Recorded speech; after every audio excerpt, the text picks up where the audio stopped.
Aleluias. Eu queria que você abrisse a sua Bíblia em Abacuque, capítulo 3. Aleluia. Abacuque, capítulo 3, versículo 17. Muda de música não. Abacuque 3, 17. Aleluia. Aleluia. E ainda que a figueira não floresça, e nem haja fruto na vide, e o produto da oliveira minta, e os campos não produzam mantimento, e as ovelhas sejam arrebatadas do apriscos, e os currais não haja mais gado, todavia eu me alegro no Senhor, exulto o Deus da minha salvação.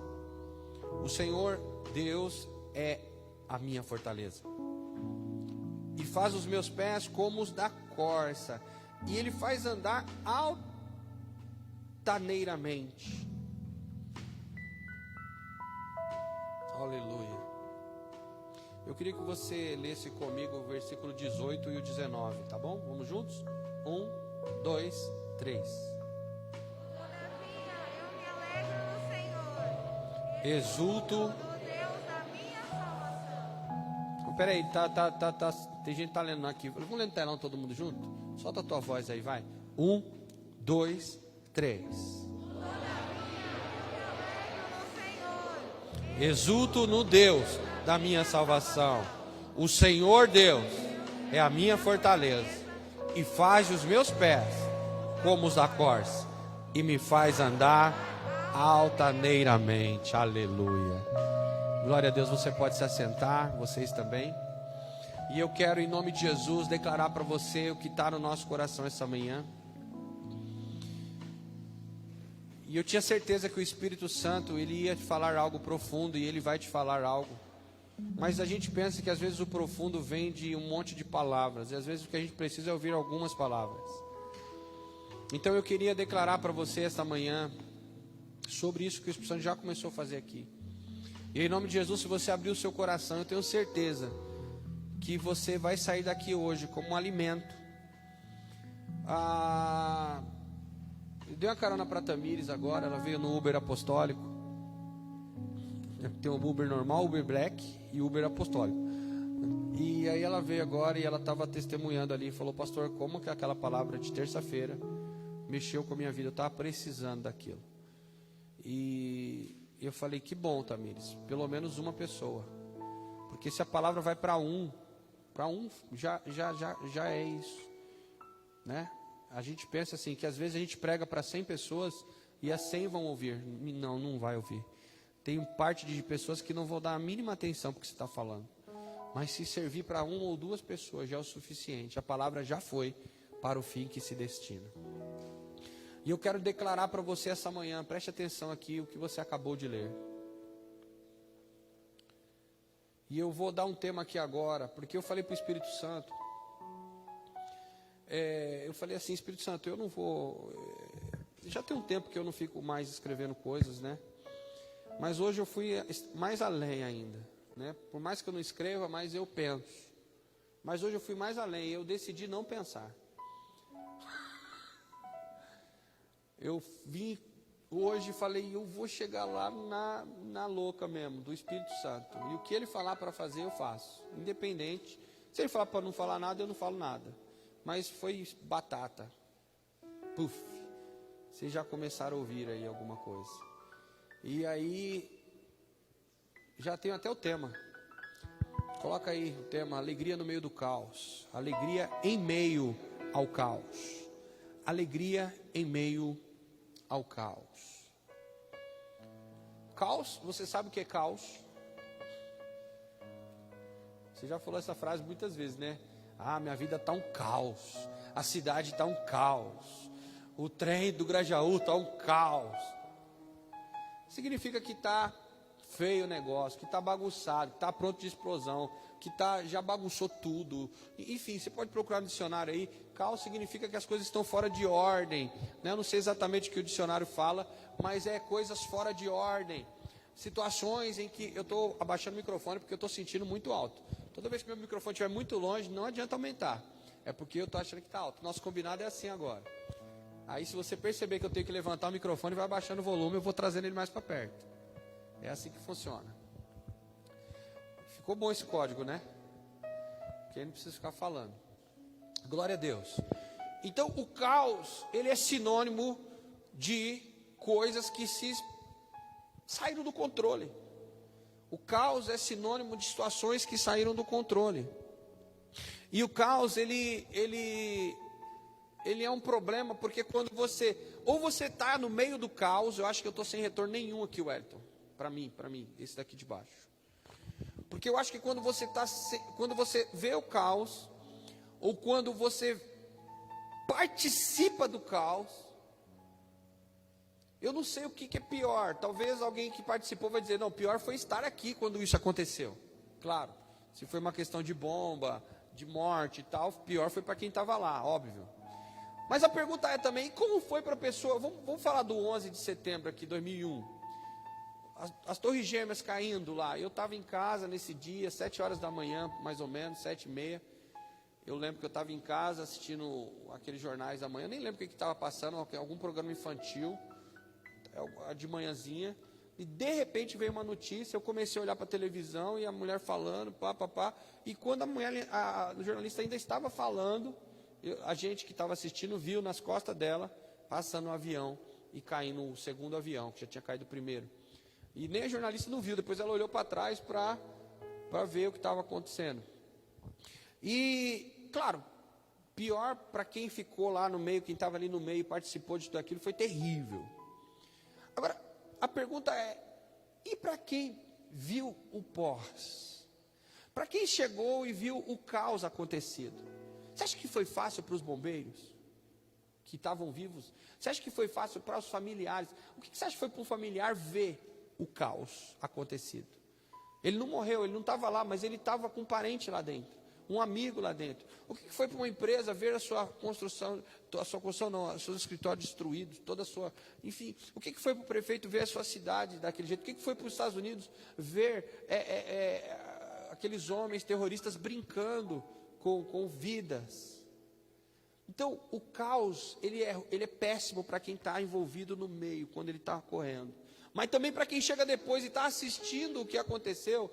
As pessoas que assistiram o caos, elas vão viver com aquela imagem, ou com aquela dor da perda, eles vão viver com aquilo ano após ano. E tem gente que até hoje ainda não se recuperou psicologicamente, por mais que não tenha morrido. Então dizer que o caos foi ruim para quem estava lá, foi péssimo. Teve muitas pessoas que até perderam a vida. Mas para quem ficou e assistiu e participou de tudo aquilo, seja um familiar, seja alguém próximo, foi terrível e está sendo terrível até hoje. Ali se instaurou o medo, junto com o caos, veio o medo, veio o terror, veio a dor, veio a tristeza, veio a depressão, veio a angústia, veio a impotência de dar essa impressão de que eu não tenho o que fazer, o que eu faço, né? E um país tão potente, né, quanto os Estados Unidos, de repente se sentiu impotente, né, que não conseguiu detectar, e aí você se sente o quê? O país mais importante do planeta, de repente se sente fraquinho, tipo, não conseguimos, a nossa inteligência militar falhou. Então, em meio ao caos, você perde o controle, você perde a rédea da situação. Quanto está entendendo o que é um caos? Eu não sei você, mas a minha vida já teve um caos. Eu já passei por alguns momentos de caos. Quem aqui já teve a sua vida um caos? Você olhou e falou, minha vida acabou, pode levantar a mão.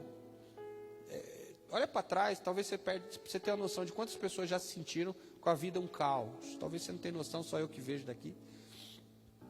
E o que acontece com a gente quando a gente está em caos? Talvez você que está aí na internet também, eu não pedi para você levantar a mão, mas talvez você é um daqueles que está com a sua vida um caos, nesse momento. Ou também já esteve e não está mais, graças a Deus, se não tiver mais. Louva a Deus se a sua vida não tiver mais um caos. Mas pastor, de que caos você está falando? De todos. Porque às vezes eu sempre falo uma coisa que eu aprendi. O que é uma vida plena com Deus? Eu não estou aqui rebatendo teologia, não estou aqui rebatendo os pastores que me ensinaram, nem aqueles professores, aqueles discipuladores que ensinaram essa maneira de enxergar essa doutrina da família. Não estou aqui batendo de frente, mas eu estou aqui apenas fazendo uma junção do que a minha vida eu entendi a respeito de plenitude. Se eu pudesse, eu jogava na tela aí. Se o Danilo for esperto, ele vai conseguir fazer isso para mim assim, 3 minutinhos no PowerPoint. Porque nós aprendemos que para você ter uma vida plena, estável, aí eu aprendi assim, tá? Eu vou falar a maneira que eu aprendi, tá? E que na verdade você vai aprender em muitos lugares que você for. E se bobear, você aprendeu até aqui na nossa igreja também, há um tempo atrás. Que é o seguinte: em primeiro lugar, Deus. Sim ou não? Não é assim que você aprendeu? Aí segundo lugar, né? A gente fala assim, primeiro lugar Deus. Aí segundo lugar, família. Não é isso? Isso é o que nós aprendemos. Segundo lugar, família. Terceiro lugar, trabalho. Por que trabalho? Porque é trabalho para sustentar a família. Porque agora você é casado. A Bíblia fala o seguinte, que os solteiros cuidam das coisas do Senhor. E os casados? Então, trabalho é uma prioridade, porque eu preciso sustentar a minha família. E aí, em quarto lugar, vem o ministério. Entendeu? É assim que a gente aprende. E no quinto lugar, vem os amigos e todas as outras coisas. Então, essas 4 Deus, família, trabalho para sustentar a família. Para quem? Sustenta. Porque se você é solteiro, primeiro.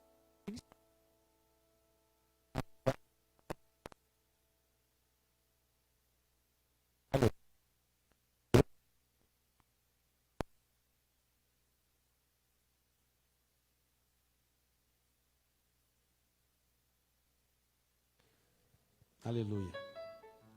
Então, se você é solteiro, você não está nessa questão de trabalhar para sustentar. Então, o ministério vem na frente.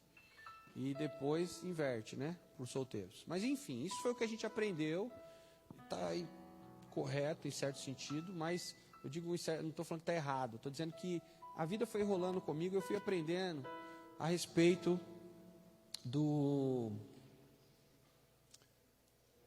da plenitude com Deus, de uma vida plena com Deus, porque a gente está falando assim, alegria no meio do caos. E o que gera alegria plena na vida de uma pessoa é ter as coisas em ordem. Aí você fala, que coisas em ordem? Então, a primeira coisa, eu tenho que colocar Deus na minha vida. Depois, a minha família tem que estar em ordem, meu trabalho tem que estar em ordem, e a vida ministerial tem que estar em ordem. Mas eu aprendi, com o decorrer dos anos, eu fui olhando para esse desenho que a gente sempre aprendeu, e de repente eu cheguei à conclusão, porque teve momentos da minha vida, por exemplo, que eu estava muito bem com Deus. Abaixa um pouquinho aqui, por favor, Wellington. Deixa no mesmo volume que estava o outro. Teve um momento da minha vida que eu estava muito bem com Deus. Beleza? Beleza. Bom, se eu estou muito bem com Deus, por que eu não estava feliz? Eu estava bem com Deus, mas eu não estava feliz. Por que será? Porque alguém ia dizer, você está bem com Deus, você tinha que estar feliz. Aí eu te perguntar, como é que você vai ficar feliz se você não está bem com a sua esposa? E com Deus você está bem? Estou bem, não tenho nada com Deus, estou tranquilo. Estou cantando, estou orando, estou lendo a Bíblia, eu não tenho nada com Deus, não estou chateado com Ele. Eu e Deus estamos bem. Mas e você com sua esposa? Ó, estamos zoados. Então eu não estava feliz, mas eu estava bem com Deus, não estava desviado, estava na igreja. Já tive momentos assim. Eu já tive momentos em que eu estava muito bem, obrigado, com a minha esposa.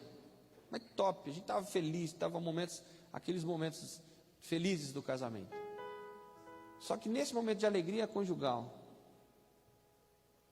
ministerialmente, ó, eu não estava produzindo nada para Jesus, nada. Perguntasse o que você fez para Jesus, nada, eu não era nada, não fazia nada, tocava um instrumento bem, quando a Bíblia fala para não fazer a obra relaxadamente, tocava relaxadamente, sem ensaio, sem nada. Isso para mim é tocar relaxadamente, e eu fiz muitas vezes isso, sem falar que eu não tinha uma comunhão, né, ali com o ministério, não ajudava o pastor em nada, não mexia uma palha na igreja para ajudar nada, nem o meu instrumento que eu tocava eu limpava, nem a caixa que eu usava, Não fazia nada na igreja, ministerialmente não ganhava ninguém para Jesus. Mas meu casamento estava top. Estava feliz da vida com o meu casamento. Mas o ministério estava feio. Já teve momentos que eu estava bem no ministério, produzindo muitos frutos e fazendo as coisas acontecerem, fazendo visita. Eu lembro uma vez que eu e a Adri, nós viramos evangelistas, né, Adri? Lembra? Eu digo viramos porque todo mundo evangeliza, né? Cada um tem um dom, assim, mas evangelismo é para todos. Mas quando eu falo que a gente virou evangelista, é porque a gente só aquilo que a gente estava preocupado naquele momento. Então a gente saía de casa de segunda-feira para fazer GE, longe de casa, para ganhar alma para Jesus. Toda segunda-feira a gente fazia isso. Então, aí começamos a produzir muito fruto ministerial. Isso foi muito lindo. Abaixa o microfone. Isso foi muito lindo. E aí, eu não sei porque que vai mexendo, né? A gente deixa quietinho. Aleluia. Glória a Deus. E aí, o que acontece? Nesse mesmo período que a gente estava assim, muito bem, obrigado, com relação ao ministério, a minha vida de trabalho estava horrível. Eu não conseguia produzir nada, eu não conseguia emprego, eu não conseguia ficar no emprego. Eu estava devendo para um monte de gente, e era a segunda vez já que eu estava passando por isso. Lembra, amor? Depois do ano 2000, é que você não fica fazendo datas, né? Mas foi a segunda fase, não foi aquela primeira, foi a segunda. E a gente produzindo muito fruto, mas desempregado, faltando dinheiro, uma fartura, fartando Danone, fartando carne, e fartando, e muita falta de tudo. Mas eu estava fazendo ministério, estava feliz, as coisas rolando no ministério. E aí foi assim. Eu podia até fazer até uma outra pregação, né? Isso aí dá uma pregação para um outro dia. Escreve aí para depois você me lembrar. Podia fazer a pregação crente de fases. Dá um outro tema aí. Alguém quiser pegar, pode pegar, viu, Guinaldo? Pode pegar aí, ó. Pode pregar aí na minha frente aí. Não tem problema não, viu, Douglas? Pode pregar. Pode, crente de fases. Então, assim, numa fase eu estava bem com a igreja, na outra estava bem, mas estava ruim com a mulher. Na outra estava bom com a mulher, estava ruim com a igreja. Na outra estava bem com Deus, mas estava ruim com o trabalho. Na outra estava trabalhando, ganhando dinheiro, mas estava ruim com a esposa. Na outra estava... Aí chegou um momento que eu já conheci um pouco mais da palavra, e eu comecei a olhar para essa escalinha que a gente tem aprendido, que eu acabei de dizer aqui. E depois que a vida começou a mudar, que eu comecei realmente a entender o que era ter uma vida plena com Deus, eu comecei a perceber que tinha equívoco nesse negócio. E o equívoco era achar que, por exemplo, se eu estou com Deus e não tenho todo o resto, então eu ia ser feliz. Era para ser, se eu não estivesse habitando nessa casca ainda. Eu digo esse corpo, porque esse corpo precisa de muitas coisas. Essa minha alma, né? Nós somos um espírito, né? Que possui uma alma e habita em um corpo. Então, se eu não tivesse essa alma e esse corpo, talvez só a parte espiritual, meu espírito com Deus, resolvia. Mas só que quando vem para a carne, a minha carne precisa de coisas. Minha alma precisa de emoções aqui nessa terra. Então, dizer que meu espírito está bem com Deus e me tirar minha esposa, poxa vida, eu vou ficar muito triste. Dizer que eu estou bem com Deus, mas meu filho brigar comigo, minha filha não olhar na minha cara, isso vai me deixar mal. Como é que eu posso ficar feliz? Mas eu tenho Deus, tá? Mas a sua filha não te cumprimenta, e aí? Como é que se fica? Vocês estão entendendo o que eu estou querendo dizer? Então, eu fui começando a perceber essas coisas. E eu falei, essa escala de primeiro, segundo, terceiro, é a escala funcional, mas como que deveria ser? Eu pensei comigo, foi um dia que Deus me deu uma visão, assim, uma imagem. Eu até preguei sobre na igreja, sobre o crente quadrangular, não falando da igreja quadrangular, mas eu preguei, porque o céu é quadrado, né? O céu é quadrado, a gente vê a Nova Jerusalém é quadrada, é um formato quadrado, e Deus me deu uma revelação sobre isso. Qualquer dia eu prego só sobre isso, tá? Eu estou te dando só aqui um rascunho dessa pregação. E quando Deus me mostrou isso, e aí o que eu vi? Então vai lá, Danilo, vai desenhando aí, um quadrado. E nesse quadrado, Deus me mostrou o seguinte, que Deus estava no centro dessa Jerusalém. Ele é o centro. Se você lá, Apocalipse 22, falando sobre a árvore que está plantada lá no centro da cidade, tal. Então, Você vê que a fonte, né, a fonte de vida, a árvore que representa a vida ali, que Deus, né, a vida está em Cristo. Centro. Então coloca aí, no centro do quadrado, Jesus. Jesus no centro. A nossa vida não tem que estar Deus em primeiro lugar. Deus primeiro, não sei o que, segundo. Deus é o centro. Amém? Como que é uma árvore? Uma árvore, ela começa no lugar, e os galhos se esparramam para onde? Para fora do centro. Vocês estão entendendo? A raiz está no centro, e os ramos, você vai pegar um fruto, você pega o fruto aqui, ó. Mas a raiz está lá. Então tudo sai da raiz do centro, ou seja, tudo depende de Deus. Então você vê que não está errado a outra visão. Não estou aqui pregando contra, estou dizendo como foi a maneira de eu enxergar a mesma coisa. Acho que ficou melhor agora, né? Como foi a maneira de eu enxergar a mesma coisa que todos os pregadores querem dizer com isso. Então aí Deus me fez colocar Deus no centro. E aí o que acontece? Uma vez que eu coloquei Deus no centro, aí essa foto foi a foto que eu vi, tá? E aí dos lados ali, você pode colocar em qualquer posição, Danilo, qualquer. Você pode apontar a primeira quina, você pode colocar família, segunda quina trabalho, a terceira quina você pode colocar ministério, e depois você pode colocar amigos e etc. Ou outras, pode colocar outras coisas da vida, que aí é tudo que vier. Então, o que vai acontecer nesse momento? Porque talvez tem gente que nessa contagem também, né? 1, 2, 3 e 4, nessa escadinha,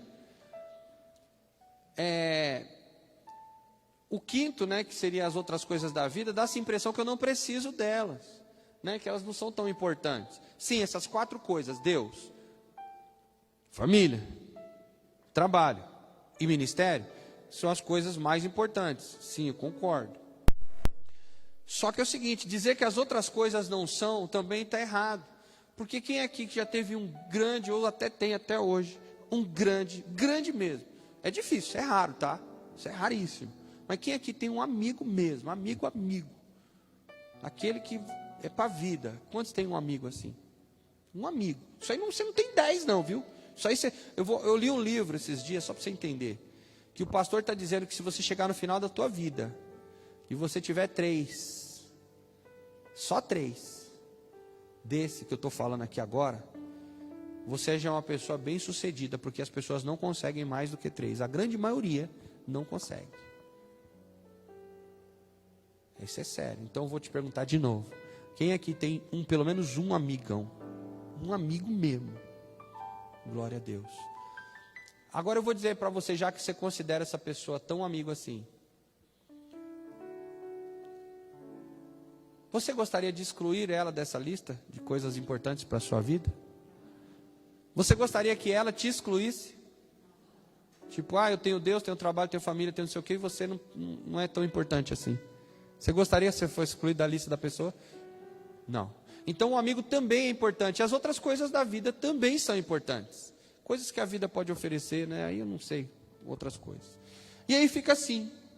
Ô Danilo, dá para virar isso aqui apontando para as laterais, em vez de ficar retinho assim? Ficaria mais legal. Tipo, você colocar assim, apontando para as pontas, assim, ó. Coloca outras coisas da vida. E aponta para os lados assim, é só você virar. 45 graus. Obrigado, Daniel, meu assessor de matemática. Então é isso. O que você está enxergando aí? Quem que está em primeiro lugar aí, queridos? Ninguém. Quem está em primeiro lugar? Meu irmão, não existe negócio, nessa foto que Deus me mostrou, não negócio de primeiro lugar, segundo lugar. Jesus é o centro. Se não for Jesus, nenhuma das outras coisas existem. Entendeu? Não é questão de primeiro e segundo. Se ele não estiver ali, se ele não for a raiz, as outras coisas perdem sentido. Como estão entendendo o que eu estou falando? Se eu tirar Jesus daí, as outras coisas já eram. Então Jesus não é primeiro e segundo, Jesus é o centro, ele é o começo de tudo. Oi. Isso, obrigado, Danilo. Estão me fazendo uma solicitação que eu acho que na verdade eu pus para ver. A Adri está falando que talvez se colocar um círculo fica mais entendido. a questão do centro. Tudo bem, para mim tanto faz. Coloca um círculo, coloca uma setinha para assim, representando um quadrado. Isso. Ou coloca uma bolinha aí no meio de Jesus, pronto. Coloca só uma bolinha aí, que aí fica fácil. Tanto faz. Mas o que eu estou querendo dizer para você? E eu acho que você já entendeu, sim ou não? Jesus é o centro e acabou. Ele não é o primeiro, segundo, terceiro. Ele é o centro. Ele é o começo. Ele é o verbo. E o verbo se fez carne e habitou entre nós. Ele é o Criador. Quando tudo se fez, ele estava lá. Então, sem ele, nada se fez. Nada se criou. E aí eu pergunto, quem é o segundo lugar aí? Quem é o segundo? Quem é o terceiro? Quem é o quarto?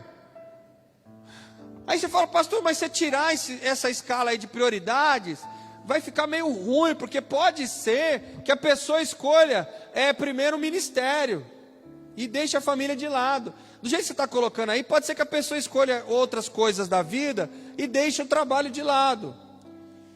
Eu vou te dizer que a pessoa plena em Cristo não vai fazer isso. Eu vou te explicar por quê. E agora eu vou precisar de ajuda.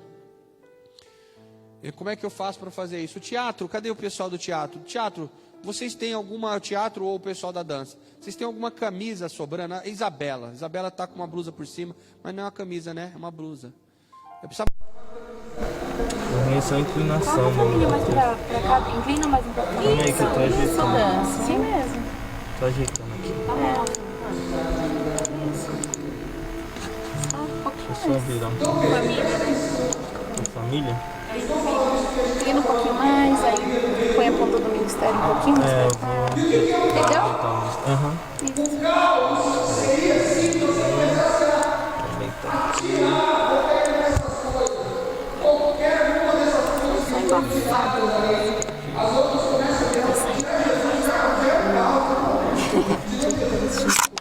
Tava saindo na voz, né?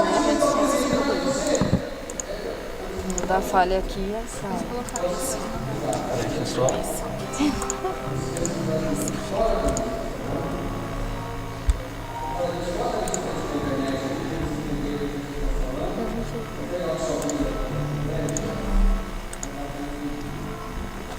Peraí que eu vou melhorar isso aqui. Tá saindo. O cabo tá saindo. Cabo. Isso aqui é eu, Deus, eu agindo como Deus, colocando a sua vida em ordem, amém, queridos?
Isto é, eu esqueci, se eu ficar sem o microfone, o pessoal da internet não escuta.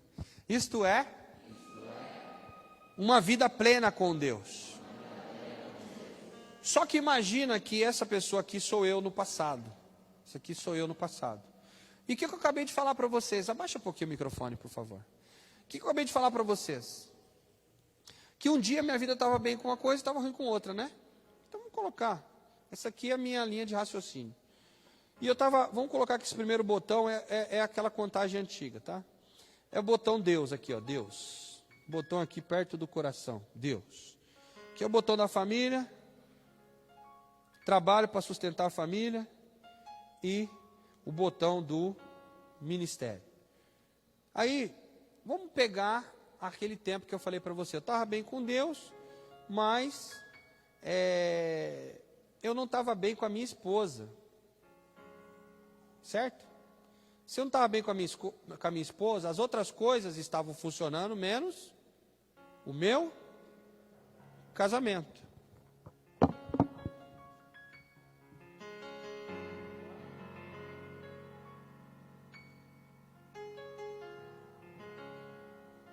As outras coisas estavam funcionando, não estavam? Então a esposa foi lá para o último lugar, mas eu estava muito bem com as outras coisas.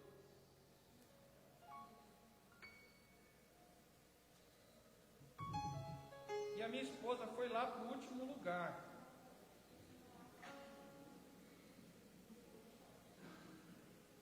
Ou melhor, minha família.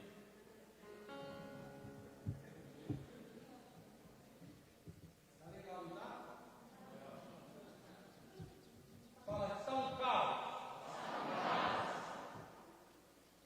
Mas eu também te disse o seguinte: opa, não é Deus que faz isso não, quem faz é você.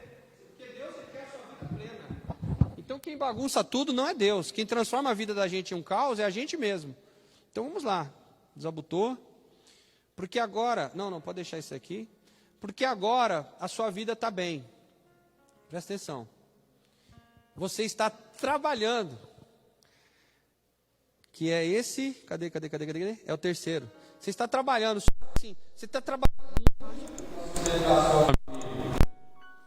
Você está trabalhando tanto que o trabalho veio logo depois de Deus. Coloca o trabalho aí depois de Deus. Não, joga aqui para cima. Pega aqui e joga no botão de Deus. No botão da família. E o que era para ser da sua família ficou em terceiro lugar. Põe aí. Aqui, esse. E o ministério continuou lá, do jeito que era para ser. Pode tirar. Pode abotoar o ministério. Agora a minha vida está bem na igreja, não está? Eu estou trabalhando, gente. Ei, eu queria contar um testemunho. Conta aí. Eu arrumei um bom emprego. Eu arrumei um bom emprego. Agora eu estou ganhando muito bem. Agora estou ganhando muito bem. E eu estou podendo cuidar e sustentar a minha família. Estou podendo cuidar e sustentar minha família. Olha como eu estou bem. Olha como estou bem.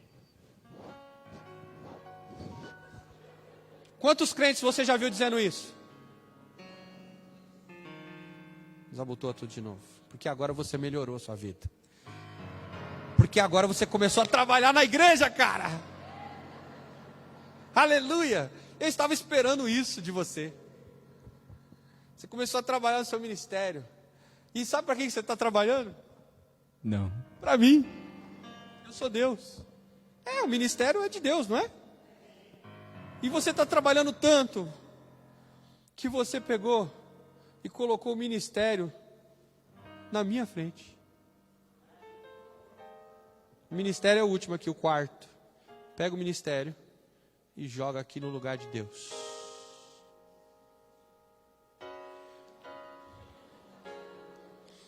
Agora pega aqui.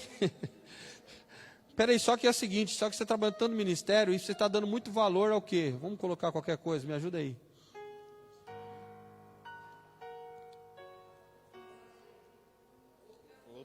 Outras coisas. Põe aqui. Não, segundo lugar. E a sua mulher está precisando de você. Coloca ela aqui. Eu me perdi. Sua família, teu filho está gritando lá. Eu queria você. Você fala, não, eu tenho que ir para a igreja hoje. Olha. Sabe como é o nome dele agora? Agora ele foi promovido. Esse aqui agora é o presbítero Abraão. Ele está em todas na igreja. Ele faz tudo para o ministério. Trabalha para chuchu. Ninguém vê ele parado na igreja. Só a mulher dele que nunca mais viu ele. Nem os filhos. Mas agora ele está bem. Porque ele está trabalhando para Jesus. Sim ou não? Diga, a vida dele está um caos.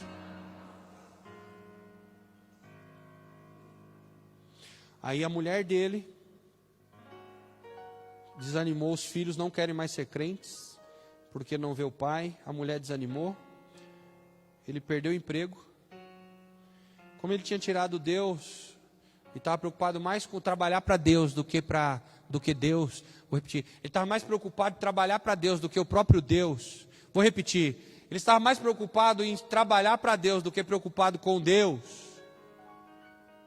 Agora que as coisas começaram a dar tudo errado, até Deus ele deixou para lá.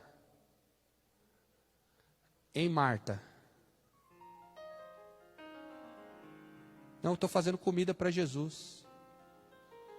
E ele deixou Jesus para lá. E uma vez que as coisas estavam tudo em ordem, agora ele está todo desengonçado. Vamos desengonçar esse negócio aí. Mal acabado. Não precisa, já está feio já. Isso aí não precisa mexer não, já está feio já. E é isso. Essa fitinha aqui está muito dourada. Tira ela, porque você também perdeu o emprego, você está pobre agora. Quem está pobre não tem fitinha. Isso. Você vai ter que vir no culto de tarde. Você me deixou na mão aquele dia, hein, meu? O outro ator que ficou aqui não deu conta do recado, não. Ó. E a vida dele está um caos. Todo despengolado.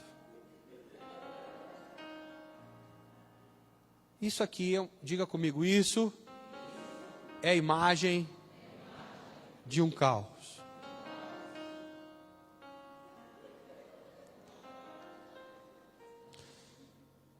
Por quê? Porque o Jesus que deveria estar sendo o centro da vida dele, agora também foi trocado de posição. E toda vez que eu troco qualquer coisa, ou que eu tiro qualquer coisa e digo, eu não preciso, eu estou bem com Deus, já vi tanta gente dizer isso. Você já ouviu gente dizer, eu estou bem com Deus. Não, estou bem com Deus. Estou bem com Deus. Eu rezo de noite, eu rezo de dia, mentiroso. Eu estou bem com Deus. Eu estou trabalhando muito. Mas eu estou bem, não desviei não, viu, irmão? Eu estou sumindo da igreja porque eu arrumei um trampo aí, graças a Deus. Deus abriu uma porta para mim, eu sumi da igreja, mas fica tranquilo, estou trabalhando, tem que sustentar a família, não é? Ah, você não está vindo para a igreja? Não, estou bem com Deus. Não estou indo para a igreja por quê? Ah, não, porque eu decidi dar um tempo para minha família. Agora eu estou levando minha família para sair, para viajar, para curtir. Não posso ficar aí no final de semana para o culto, porque eu estou dando prioridade para minha família. E ele começa a tirar coisas do lugar, e coloca um no lugar do dois, dois no lugar do três, quatro no lugar do dois. E essas inversões de valores, começa a transformar tudo em um caos. Mas preste atenção. Aí o que é uma vida plena com Deus? Aqui não dá para colocar, mas vamos tentar, tá bem? Vamos tentar. Uma vida plena com Deus seria ajustar o centro. Então, vamos tentar ajustar o centro. Ó, ajusta o centro. Dizem que essa região aqui, nossa, né, que é onde a gente respira, né, Adri? Representa o nossa vida, nossa alma, né? Representa, né, essa região aqui, nosso espírito. Então, vou colocar Deus aqui, ó, no centro.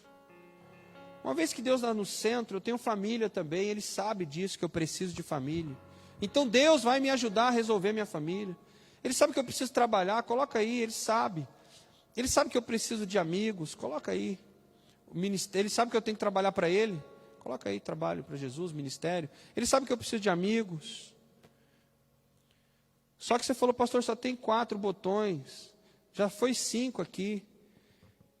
Só que está sobrando um, pastor. Porque Deus faz infinitamente mais do que nós pedimos e do que nós pensamos.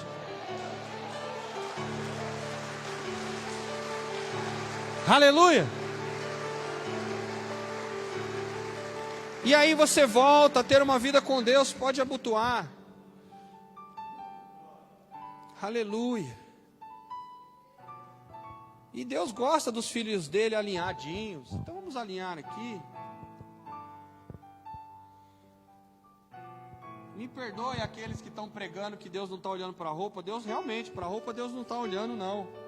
Mas já que você é filho de Deus, o que tem você se arrumar para Ele? Né? Você se arruma para tanta coisa, já que você é filho de Deus. Agora tem os crentes worship aí agora, que está falando que qualquer coisa, não, Deus aceita. Realmente, Ele vai aceitar. Deus não vai reclamar da sua barba, nem do seu cabelo, nem da sua roupa. Ele não vai ficar reclamando por essas coisinhas. Mas já que eu estou servindo a Deus e eu sou um representante dele, custa alguma coisa eu vestir o melhor que eu tenho em casa? Custa. Se eu fosse para a festa de aniversário, eu não iria. Se eu fosse para a festa de casamento, eu não iria. Se eu fosse para a festa do meu amigo ontem de tarde, não iria. Se eu fosse visitar um parente, com que roupa que você vai? Dependendo do parente, você não é daquele que vai todo dia, mas se até para ir no parente, você põe uma roupinha. Como que você veste seu filho quando você vai visitar amigo? Seus filhos pequenos? Hein, Bruno? Quando você vai visitar parente, você leva seus filhos de qualquer jeito. Não? Pega a melhor roupinha que eles têm para pôr para ir visitar parente, porque você quer ver seus filhos bonitinhos. Agora para a igreja eu posso ir de qualquer jeito. Porque a igreja, né? Jesus aceita qualquer coisa. Amém, amados?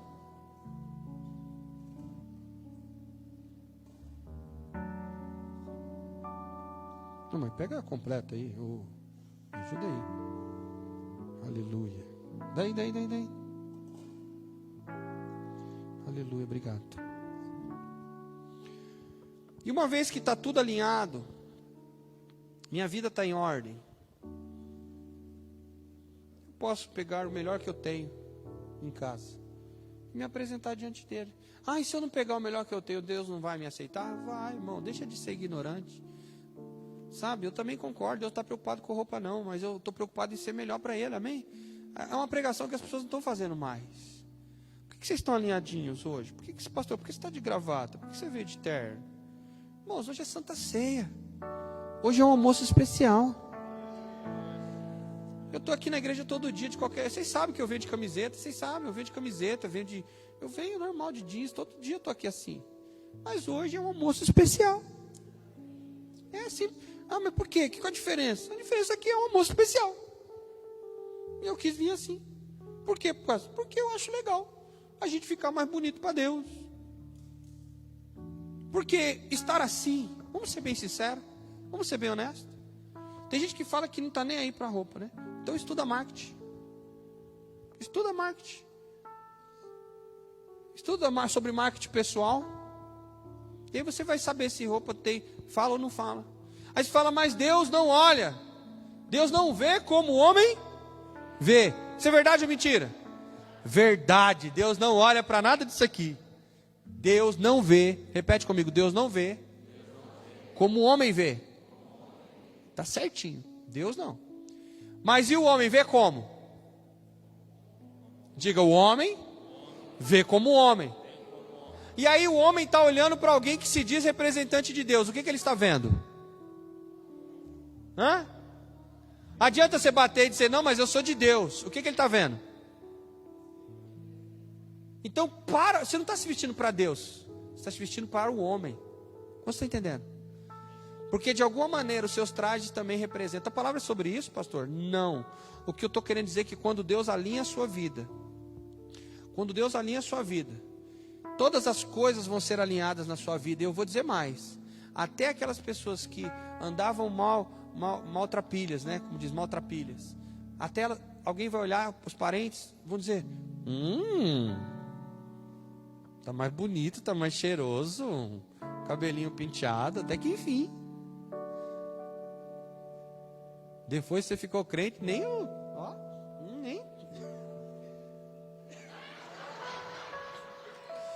Tá dançando, né? Eu vou contar para Brenda.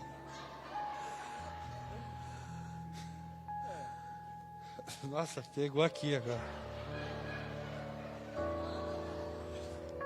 Vai brincar com o que está quieto.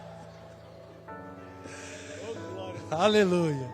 Só tá indo para a internet, só todo mundo tá te vendo. Não tem problema não. Aí, ó.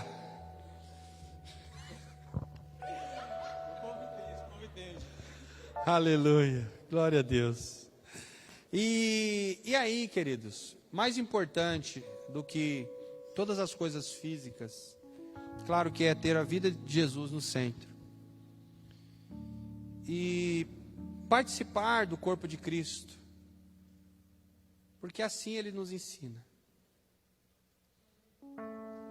Porque uma vez que eu participo do corpo de Cristo, eu me alinho com o reino, eu me alinho com o corpo, com a igreja, eu me alinho com meus irmãos, eu me alinho com a minha família.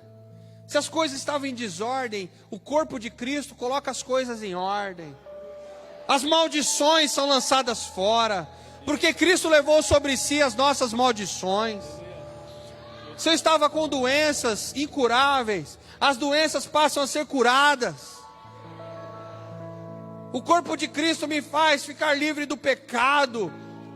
Se eu fiz escolhas erradas, Jesus tomou a culpa das minhas escolhas erradas e disse: filho, eu pego a culpa para mim, agora começa a colocar as coisas nos eixos. E se as minhas vestes não estavam alvas, brancas assim, que isso aqui significa santidade, tá, gente? Eu falei de roupa aqui, mas não significa roupa não, tá? Não é roupa que eu estou falando. Você que está aí na internet, não estou falando de roupa, estou falando de santidade. A roupa é só um detalhe. Estou falando de santidade interna. E uma vez que você estava tudo bagunçado, vem o sangue do Cordeiro e ele é aspergido sobre a sua cabeça. Ele te marca. Jesus te marca para quê? Para que o anjo da morte não te pegue. Porque quando as coisas estão tudo desalinhadas, quando a minha vida estava assim, um caos, que minha vida já teve assim, o que veio sobre mim foi o anjo da morte. E o anjo disse: se mata, se suicida, tira a sua vida. E eu vou dizer algo para você aqui. Nesse tempo de caos mundial, tem tanta gente querendo tirar a sua vida, mas eu digo para você, filho e filha que está aí na internet, ou você que está sentado aqui, por favor, não tire a sua vida. Não tire a sua vida, não faça isso. Deus te ama e Ele pode e quer colocar a sua vida nos eixos. Ele quer e Ele pode tirar você do caos. Ele consegue. O sangue de Cristo é poderoso e eficaz para curar feridas, para tirar as dores, para limpar pecados, para estruturar as nossas emoções. E quando você participa do sangue do Cordeiro, que Ele te dá e é de graça, as coisas começam a se ajeitar, se ajustar. Ele começa a te inspirar. Quando você vai ler esse livro aqui, você começa a ler de outro jeito, porque pode ficar aqui na frente da tela. Esse livro começa a te alinhar com as coisas que Ele quer. E aí tudo que estava desajustado, a família está desajustada, o Senhor começa a te ensinar. Tem ministério aqui na igreja de casais, para ensinar a colocar o botão no lugar, a casa no lugar. Aí você está com problemas de trabalho, tem alguém que vai ser como um pai, uma mãe para você, para dizer: você precisa trabalhar, você precisa ficar nesse emprego, não troca de emprego agora, ou eu vou te ajudar, eu vou te indicar para uma empresa. Ou seja, Jesus vai dar um jeito de colocar a sua vida de trabalho no lugar. A palavra vai te instruir a fazer negócios como uma pessoa de caráter. Porque às vezes sua vida financeira não está dando certo porque você está agindo como um mau caráter. Você está fazendo negócio irregular. E aí a palavra vai te ensinar a agir com caráter e o seu trabalho vai melhorar.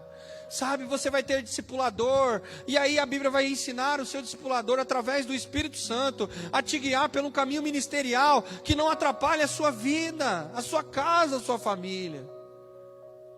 Você vai aprender a discernir entre os verdadeiros amigos. Preste atenção, eu estava falando isso ontem para o Alexandre. Você vai aprender a discernir entre ter os amigos verdadeiros e as rodas dos escarnecedores. Porque tem gente que está dizendo que você é seu amigo, mas na verdade ele quer levar você para o buraco. Tem muita gente dizendo que é seu amigo, mas ele é só seu amigo porque você paga cerveja para ele. No dia que você parar de pagar a sua cerveja para ele, no dia que você parar de emprestar dinheiro, no dia que você parar de ajudar ele, eu quero ver se ele vai continuar lá sendo teu amigo. Isso aí não é amigo. E a palavra vai te ensinar a ter sabedoria para lidar com essas coisas da vida. E a palavra vai te levar para um caminho bom e perfeito, que é Jesus Cristo de Nazaré. E toda vez que você ler a palavra, ela vai te guiar, através do Espírito Santo, a Jesus, a Deus. E Deus nunca vai te deixar. O Espírito Santo vai te guiar para o centro. E Ele vai te pegar pela mão. O Espírito Santo vai te pegar pela mão e ele vai te levar para o centro que é Jesus. Jesus, Ele é o centro. E quando você se curvar diante dele, Ele vai colocar toda a sua vida no lugar. Todas as coisas vão fluir. Aleluia. E aí, o maior segredo eu quero deixar para agora. Porque talvez você disse para mim: Senhor, pastor, eu sou da igreja, mas não está assim do jeito que você falou. Minha vida está um caos. E aí vem o segredo. Uma vez que você coloca Jesus no centro, e você para de se preocupar com aquelas coisas em volta, no sentido não de responsabilidade, preste atenção.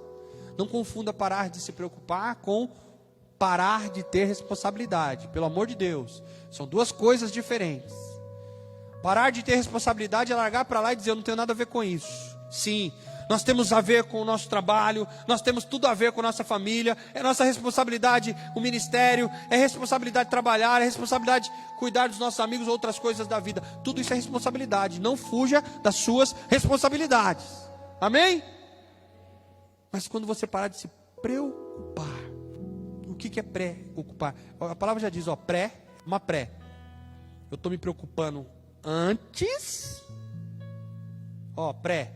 eu estou me preocupando antes da ocupação. Então é assim, eu tenho um problema amanhã, por exemplo, posso ter um problema com o meu trabalho, que eu tenho que resolver hoje. Dá para você resolver domingo? Não. Você tem que resolver amanhã. Eu tenho a conta para pagar, dá para resolver hoje? Não, tem que resolver amanhã. Só que hoje você já não está dormindo. Você está se ocupando. Se ocupando com a coisa que você deveria fazer amanhã, ou deveria resolver amanhã. Sabe o que a palavra diz sobre isso? A palavra diz o seguinte: basta a cada dia o seu mal. Então viva um dia de cada vez. Não se preocupe com 2021. 2021 não chegou ainda. Em janeiro, sabe, a maior prova de tudo isso que eu estou te falando, a maior prova é que em janeiro todos nós, inclusive nós aqui da igreja, estávamos com as agendas todas preenchidas para o ano inteiro. Já tinha projetos, planos, até para viagem do exterior, né, Aguinaldo? A gente ia para a África. Tudo planejado, tudo planejado. Veio Deus com a sua autoridade universal e falou: para, mundo. E o mundo parou. Aí eu te pergunto, o que adiantaria se eu em janeiro eu tivesse ocupado com o mês de maio, com o mês de junho, e até agora também já não sabemos direito o que fazer com certas coisas. Então não adianta eu ficar esquentando a cabeça, mas é a minha responsabilidade, e Jesus sabe. Jesus sabe que você tem responsabilidade sobre todas essas coisas. Então se você colocar Jesus no centro, uma dessas coisas podem dar errado em algum momento da sua vida. E olha, depois dessa visão, pergunta se as coisas da minha vida deram tudo certo sempre. Pergunta, deu tudo certo sempre? Não deu. E como é que você está falando que então vida plena? Não entendi nada, pastor. O versículo aqui é autoexplicativo. Ainda que a família não floresça. Eu vou trazer a tradução para os dias de hoje, posso? Ainda que a família não floresça, ainda que não haja fruto. Não, coloca foto, irmão. Tira foto não, eles já leram, eles já sabem o que é. Ainda que o fruto do trabalho, ou melhor, que o trabalho não dê o seu fruto. Ainda, ou melhor, eu vou inverter aqui, tá? Porque ficou melhor a outra frase. Vamos de novo. Ainda que a família não floresça, ainda que o ministério não dê o seu fruto, ainda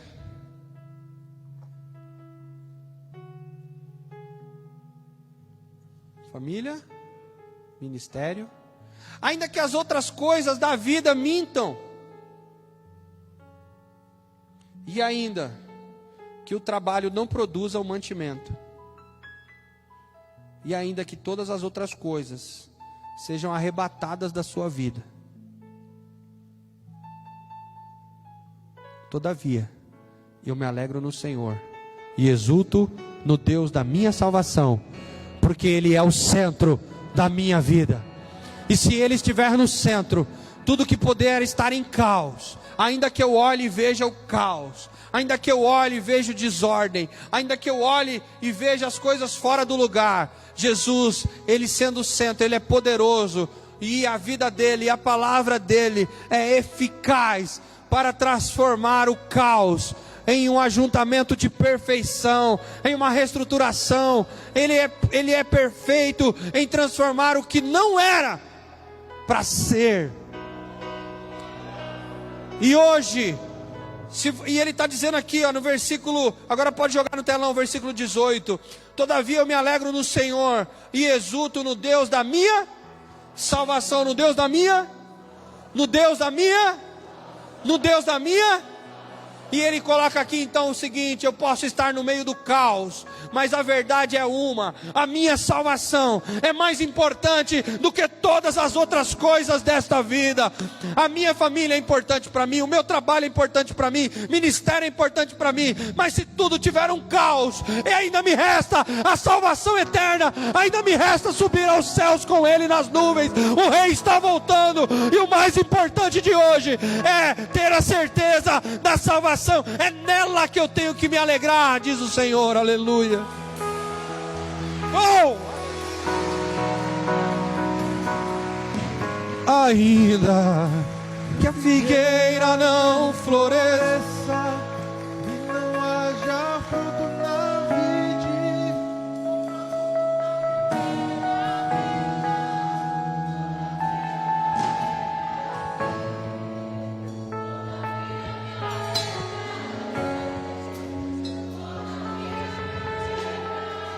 e olha só, os discípulos saíram, a palavra do Senhor disse: 70 deles saíram para fazer a obra na rua. E a Bíblia fala que eles fizeram muitas coisas importantes. Eles curaram enfermos, eles expulsaram demônios, eles fizeram o ministério acontecer, sim ou não? Diga, eles trabalharam muito para o ministério. E eles saíram e eles voltaram tão felizes. Tão felizes, eles não voltaram tristes, eles voltaram felizes, dizendo: Senhor, no Teu nome nós expulsamos demônio, no Teu nome nós curamos enfermos, no Teu nome nós fizemos isso e aquilo. Olha o tanto de tarefas que nós executamos nessa terra. Jesus vira para ele e diz o seguinte: vocês estão tão felizes com todas essas coisas que até o ministério pode oferecer, mas eu vou dizer uma coisa para vocês, filhos: vocês deveriam se alegrar, é porque o seu nome, o nome de vocês estão escritos no livro da vida. Pastor, como é que eu saio? Como eu posso ter alegria no meio do caos? Para de se preocupar com as outras coisas que não estão dando certo e olha para a tua salvação. Eu fiz uma pergunta na Casa de Alívio essa semana. Eu não sei quem participou da Casa de Alívio essa semana. Quem participou, levante as mãos. Não é pecado participar da Casa de Alívio, é bênção. Quem participou? E eu ensinei a fazer algumas perguntas. E uma pergunta eu quero lançar aqui hoje. Com a vida espiritual que você está levando, presta atenção. Com a vida espiritual que você anda levando, você também da internet. Com a vida espiritual que você está levando, você do Facebook, você do YouTube. Se o que a gente está falando aqui hoje é verdade, porque talvez você está assistindo, você está sentado aqui pensando: eles ficam falando que Jesus vai voltar, mas eu não acredito nisso. Tudo bem, pode não acreditar, mas vamos supor que nós estejamos certos. Para você que não acredita, tá? Porque quem está aqui, quem acredita? Mas talvez você não acredite, você tem o direito de não acreditar, é teu direito. Mas suponhamos que eu esteja certo, que a igreja esteja certa, suponhamos que a Bíblia esteja certa. e Jesus realmente voltar, e Deus realmente for julgar todas as pessoas vivas e aqueles que estão mortos, que vão ressuscitar, e todos vierem para diante de Deus, eu vou fazer uma pergunta para você que está aqui, para você que está assistindo. Hoje, você entraria no céu?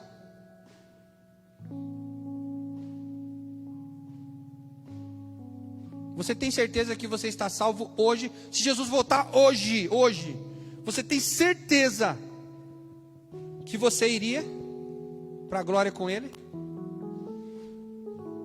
Porque se a sua resposta for não, eu vou repetir uma coisa para você. Se a sua resposta for não, eu não tenho certeza, então eu vou te falar uma coisa: não tem como ser alegre em meio ao caos. Não tem como. Porque a única maneira de se alegrar quando tudo está dando errado, a única maneira é quando tudo está dando errado e eu olho para a cruz e eu lembro, estou salvo. E quando eu lembro, estou salvo, aí eu começo a me alegrar de novo. Porque eu lembro e falo, eu posso passar fome, eu posso não ter emprego, eu posso não ter, minha mulher me deixou, meu marido me abandonou, meu filho não quer mais olhar na minha cara, está tudo dando errado, as coisas não fluem, perdi a igreja, porque tem muitos pastores que perderam a igreja, infelizmente, muitos líderes, perdi minha célula, né? Perdi meu grupo de alívio, perdi meu ministério, mas aí quando você olha para a cruz, no meio do caos, você fala, meu Deus, se Jesus voltar agora, tudo isso vai ficar para trás, porque a nova Jerusalém me espera. E se esse céu existir de verdade, se eu morrer agora, eu estou lá, como aquele ladrão da cruz que Jesus disse para ele, hoje mesmo estarás comigo no paraíso. Irmão, você quer ver um caos maior do que a vida daquele ladrão? O camarada, além de ter vivido uma vida, porque para virar ladrão tem que ter uma vida muito ruim, sim ou não? Eu não sei quem que assistiu o testemunho do pastor Jarbas ontem, que estava rolando ontem no Facebook da Missão Shekinah. Se você não assistiu, por favor, ainda está lá. Vai lá e assiste, irmão. O pastor Jarbas veio aqui ano passado. Ele não contou o testemunho inteiro aqui, não deu tempo. A gente falou, eu já ouvi. Ontem, aqui na igreja não deu tempo, ele não contou. Lá no Facebook ele está contando detalhes que ele não contou aqui na nossa igreja. E aí você vai perceber por que antes dele morrer, porque ele morreu e ressuscitou. Você vai perceber por que antes dele morrer ele virou ladrão. Porque ele teve uma vida desgraçada. Estou aqui dando spoiler para quem não assistiu. Está no Facebook da Missão Shekinah, de ontem. No YouTube também, está no YouTube também, da Missão Shekinah. Pastor Jabas é um amigão meu. E ele, antes de tudo acontecer na vida dele, ele era um bandido. Aí você vai ver porque ele está contando lá, por que ele se tornou um bandido. A vida desgraçada, uma vida terrível, não dá para me contar aqui tudo. Mas aí aquilo transformou ele num bandido. A vida transformou ele naquilo. Assim, aquele ladrão da cruz, a vida transformou ele naquilo. E ele foi tão honesto que ele disse para o outro ladrão, ele falou, nós estamos aqui, eu e você estamos aqui, ele falou para o outro ladrão, porque nós merecemos estar aqui. Porque afinal de contas, olha a vida que eu levei. Olha o caos. Qual é o tema? Alegria em meio ao caos. Aí olha o caos que esse ladrão estava vivendo. Ele estava no último momento da sua vida, olhando para trás, ele não tinha nada, nunca viveu nada, nada que ele fez, nada do que ele era. Sabe Deus como era a sua família, a sua casa. Sabe Deus se ele tinha família, se ele já teve, se fosse igual o pastor Jarbas. Deus, meu Deus, que horrível. Eu assisto esse negócio, você precisa de ver. Eu queria que os adolescentes, as crianças assistissem, porque ele conta quando ele era criança, quanto ele sofria. Os nossos filhos hoje têm tudo, irmão, roupa, tem comida, eles reclamam, porque tá ruim, não come cebola. Não come feijão. O Danilo não come feijão. Assiste lá. Assiste. Ô Darcio, põe o Danilo. Última tarefa diante do Danilo casar. A última tarefa do pai Põe o Danilo para assistir aquilo lá, do início ao fim. Fica lá, igual você está aí agora. Assiste.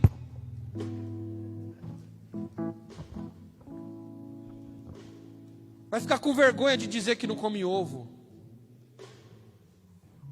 Vai ficar com vergonha. Porque a gente assiste, eu fico com vergonha de algumas frescuras minhas. Eu também tenho um monte de frescura, tá, gente? Tô zoando o Danilo aqui, mas eu tenho um monte de frescura. A gente fica com vergonha.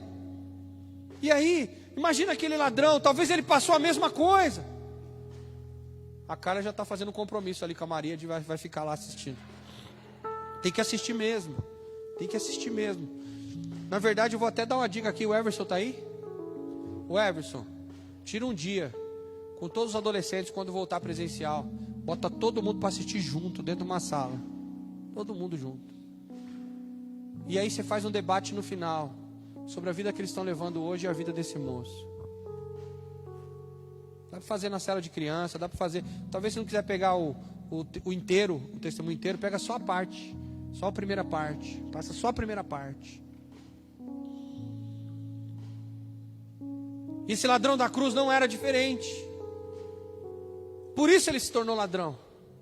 E quando ele estava no último estágio da sua vida, naquele último momento, ele reconhece todos os seus erros e diz aqui, ó, nós estamos aqui porque nós merecemos, mas esse aí, o Jesus do centro,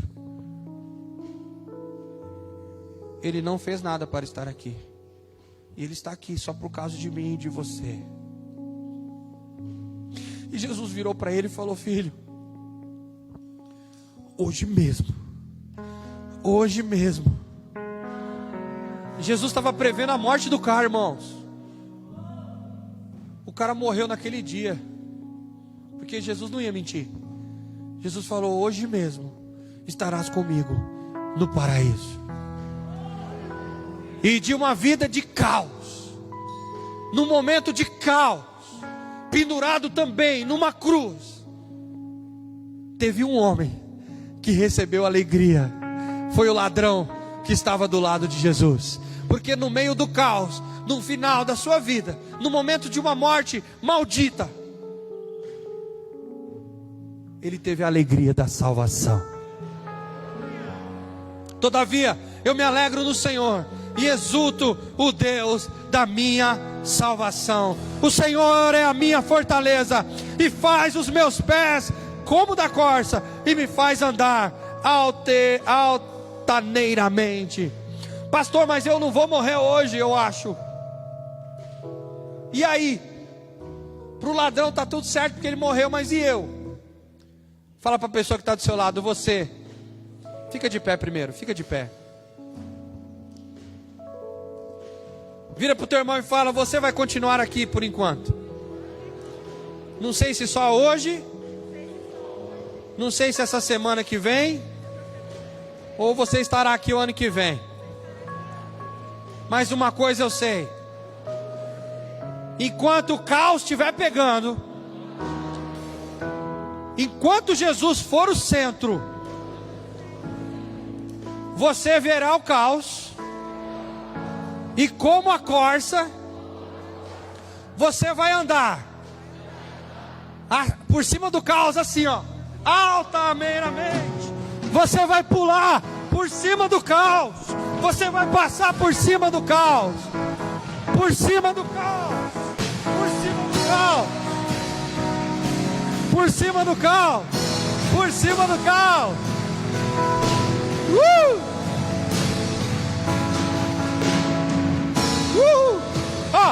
Vai lá, Abraão, vai lá, Abraão.